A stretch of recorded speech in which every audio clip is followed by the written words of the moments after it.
9월 11일 새벽기도의 말씀입니다. 오늘 우리에게 주시는 말씀은 스바냐 1장 14절에서 2장 3절까지 말씀입니다.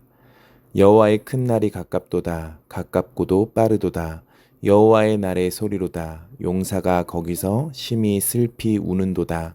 그날은 분노의 날이요 환난과 고통의 날이요 황폐와 패망의 날이요 캄캄하고 어두운 날이요 구름과 흑암의 날이요 나팔을 불어 경고하며 견고한 성읍들을 치며 높은 망대를 치는 날이로다. 내가 사람들에게 고난을 내려 맹인같이 행하게 하리니 이는 그들이 나 여호와께 범죄하였음이라. 또 그들의 피는 쏟아져서 티끌같이 되며 그들의 살은 분토같이 될지라. 그들의 은과 금이 여호와의 분노의 날에 능히 그들을 건지지 못할 것이며 이 온 땅이 여호와의 질투의 불에 삼켜지리니 이는 여호와가 이 땅 모든 주민을 멸절하되 놀랍게 멸절할 것임이라. 수치를 모르는 백성아 모일지어다 모일지어다. 명령이 시행되어 날이 겨같이 지나가기 전 여호와의 진노가 너희에게 내리기 전 여호와의 분노의 날이 너희에게 이르기 전에 그리할지어다. 여호와의 규례를 지키는 세상의 모든 겸손한 자들아, 너희는 여호와를 찾으며 공의와 겸손을 구하라. 너희가 혹시 여호와의 분노의 날에 숨김을 얻으리라. 아멘. 스바냐서는 하나님의 심판에 대해서 조금 강력하게 말하고 있는 책입니다. 스바냐서에는 여호와의 날이라는 구약 성경에서 매우 중요한 신학적인 주제가 등장합니다. 여호와의 날은 하나님께서 개입하셔서 악인을 멸하고 의인을 구원하는 궁극적인 심판이자 구원의 날을 의미합니다. 여호와의 날이라는 말은 모두 예언서에 14번 등장하고 있습니다. 이사야서, 에스겔서, 요엘, 아모스, 스바냐, 스가랴서에 등장을 합니다. 그 구약 성경에서 여호와의 날에 대해서 특히 강하게 말하는 책이 스바냐서입니다. 오늘 스바냐서는 이 여호와의 날에 이렇게 말합니다. 이스라엘을 상대로 하나님께서 싸우신다고요. 여호와의 날에 이교도들만이 아니라 죄를 범한 하나님의 백성인 이스라엘도 심판당할 것이다라고 말하고 있습니다. 이스라엘 백성들은 여호와의 날을 기다렸습니다. 왜입니까? 자신들은 선택받은 하나님의 백성이고 여호와의 날에 자신들은 구원받을 것이라고 생각했기 때문입니다. 그러나 이런 자기 확신이 그들에게 항상 문제였습니다. 여호와의 날에 자신들을 구원할 것이라고 맹신했지만 오늘 하나님 말씀하시는 겁니다. 다 구원받는 것 아니다. 신실하게 믿는 자들이 구원을 받을 것이고 그렇지 않은 자들은 멸망할 것이다 라고 말하고 있습니다. 스바냐서 1장 14절은 이렇게 말합니다. 여호와의 큰 날이 가깝도다. 가깝고도 빠르도다. 여호와의 날의 소리로다. 용사가 거기서 심히 슬피 우는도다. 여호와의 날이 행복한 날, 기쁨이 가득한 날이 될 거라고 생각했습니다. 그러나 용사가 거기서 심히 슬피 운다라고 말합니다. 15절부터 나오는 말씀을 보면 비참한 그들의 모습이 그려지고 있습니다. 확신했지만 그 확신이 그들을 망하게 했습니다. 여호와 하나님을 신실하게 믿는 자들은 구원을 받습니다. 예수 그리스도께서 다시 오시는 날은 그러나 구원의 날뿐은 아닙니다. 심판의 날이 있다라는 것이죠. 우리가 여호와의 날이 가지는 의미에 대해서 우리가 결론부터 오늘 이야기를 하면 우리 예수님을 믿는 우리들 구원의 확신 가운데 견고하게 서야 한다라는 것입니다. 악을 미워하고 선을 구해야 합니다. 선을 행하는 것이 완벽한 선은 아닙니다. 우리는 그렇게 살 수는 없습니다. 그러나 우리 안에 악을 미워하고 선을 행하는 모습이 있다면 우리는 택함받은 백성입니다. 그렇다면 우리는 선을 행하는 것으로 우리는 더욱더 아름다운 모습으로 나아가야 됩니다. 선을 행하는 것이 우리를 구원하는 것은 아니겠지만 선을 행함으로써 우리의 믿음이 참된 믿음이라는 것이 증명이 될 것입니다. 악이 가득한 세상 속에서 빛과 소금으로 남은 자로서 구별된 자로서 살아갈 수 있기를 원합니다. 결국 문제는 내가 어떻게 믿음 가운데 살고 있느냐라는 것이고요. 세상의 변화는 우리의 변화로부터 시작될 것이다 라는 겁니다. 우리가 오늘 본문을 좀 더 생각해 보면요, 2장 1절은 이렇게 말합니다. 수치를 모르는 백성아 모일지어다 모일지어다 라고요. 여기서 백성이라고 번역된 히브리어가 고이인데, 이 히브리어 고이는 언제 쓰이는가? 이스라엘 백성들을 부를 때 고이라고 하지 않습니다. 이방 백성들을 부를 때 고이라고 부릅니다. 수치를 모르는 너희들을 내 백성 아니고 이방 백성 같은 자들이다 라고 말하시는 겁니다. 어쩌다가 이들이 이렇게 되었습니까?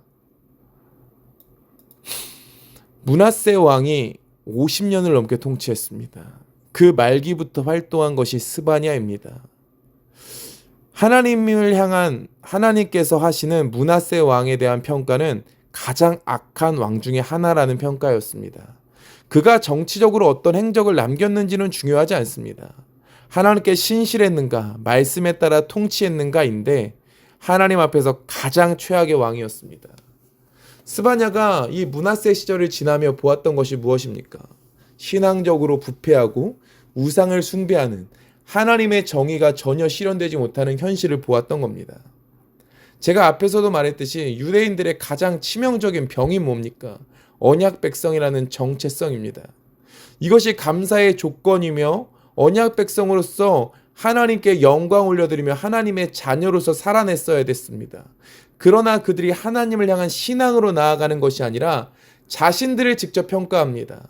이교도적인 삶을 살면서도 자신들은 언약 백성이고 자신들은 의인이니까 하나님의 정의와 공의가 실현되는 그 여호와의 날에는 구원받고 위로받고 축복받을 것이라고 생각했다라는 것이죠.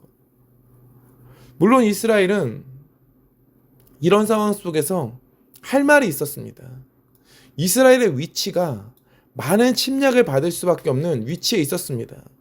이스라엘은 끝없이 강대국들의 침략을 받아왔습니다.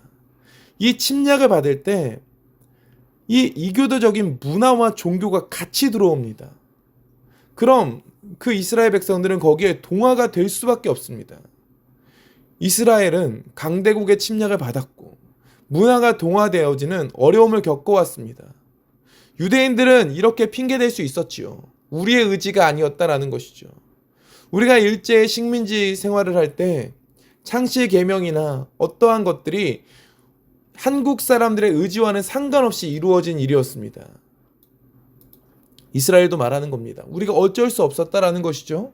그런데요, 하나님의 공의는요, 정확하게 우리의 의도를 밝혀냅니다. 우리의 현실 속에서 정말로 너희들이 어쩔 수 없이 그런 것에만 머물렀는가?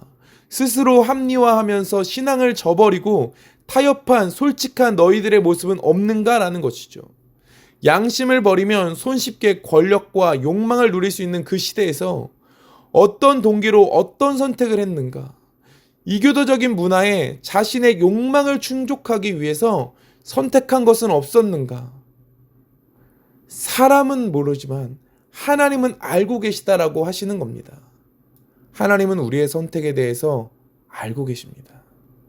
적당한 합리화로 신앙을 저버리고 욕망에 충실한 삶을 살아갔던 유대인들, 그런 사람들과 하나님께 희생하고 헌신한 이들과 똑같은 평가를 내릴 수는 없는 겁니다. 하나님 어쩔 수 없는 것 아시지 않습니까? 그러나 아닙니다. 하나님은 우리의 마음을, 우리의 의도를 정확히 알고 계십니다. 그렇게 스바냐는 말하는 겁니다. 수치를 모르는 백성이라고요. 그러면서 말하기를 여호와를 찾으라고 합니다. 공의와 겸손을 구하라고 합니다. 돌이켜야 된다라고 말합니다. 언약 백성이라는 말에 취해서 마음대로 살아가는 것이 아니라 하나님의 말씀, 그 날카로운 규례를 우리 스스로에게 가져다 될 줄 알아야 된다라고 말합니다. 여기서 사용된 공의라는 단어는 미시파트입니다. 이 미시파트의 공의는 법적 범주의 규례에서 사용됩니다. 법은 결과 중시이지요. 법적인 공정함은 자기 합리화에서 빠져나오지 못하는 자들에게 대안이 됩니다. 스바냐가 말하는 것은 핑계나 정당화가 아니라 정확한 행위입니다. 너희들이 내놓은 결과를 보라는 겁니다. 너희들이 지금까지 살아온 너희의 모습을 정확히 살펴보라는 겁니다. 그리고 그것이 하나님의 공의에 합당한지 생각해 보라는 겁니다. 너희 자신에게 날카로운 잣대를 들이대보면 정말로 너희들이 하나님의 공의와 정의 앞에서 구원을 바랄 수 있다라고 말할 수 있겠냐라고 하는 것입니다. 자신들이 의롭다는 선택된 백성이라는 것을 내려놓고 돌아보라라고 말합니다. 우리에게도 이런 태도가 필요합니다. 우리가 겸손하고 정직하게 우리 스스로를 살펴보기를 소망합니다. 여호와의 날에 있어서 스스로를 성찰하고 반성하고 우리가 하나님 보시기에 아름다운 모습으로 나아갈 수 있기를 소망합니다. 회개의 목적이 무엇입니까? 하나님의 뜻을 돌이키는 데도 있지만 궁극적으로는 우리 자신을 돌이키는 데 있습니다. 이것이 회개의 진정성이지요. 내가 먼저 하나님께로 돌이킬 수 있다면 하나님께서 우리에게 놀라운 구원의 손을 베푸실 것입니다. 우리 스스로를 돌아보고 하나님의 자녀로서 우리가 서 있는지 한번 생각해보고 온전한 모습으로 아름답게 나아가는 우리 태국한인교회 모든 성도님들 되어지시기를 간절히 소망합니다. 기도하겠습니다. 하나님 사랑합니다. 하나님 감사합니다. 우리가 하나님 보시기에 아름다운 모습으로 살아가기를 원합니다. 하나님, 우리가 구원받은 자녀이기에 하나님 그냥 우리를 안일하게 생각하지 않게 하시고 하나님 선택받은 백성으로서 구별된 자로서 더욱더 치열하게 삶을 살아내는 우리가 되게 하여 주시옵소서. 함께 하시면 믿사오며 감사드리며 예수님의 이름으로 기도합니다. 아멘.